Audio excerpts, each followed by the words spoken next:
এ মালিক, তুমি যদি মাফ না করো কে আমাদেরকে মাফ করবে? আল্লাহ, আমাদের তো দ্বিতীয় কোনো দরবার নাই যে দরবারে গিয়ে আমরা মাফ চাইব, ক্ষমা চাইব।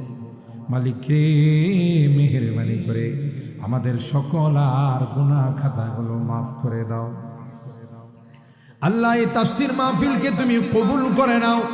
এই তাফসীর মাহফিলে যারা বিভিন্নভাবে দান খায়রাত করেছে, যারা করবেন, আল্লাহ সকলকে তুমি কবুল করে নাও। আল্লাহ, কামাই রুজি রোজগারে বরকত নসিব করে দাও। আসমানি জমিনি বিপদ আপদ থেকে হেফাজত করো আল্লাহ, ইয়া আরহামার রাহিমিন। আল্লাহ, যারা যে নিয়তে দান করেছেন সকল আর দানগুলোকে তুমি কবুল করে নাও।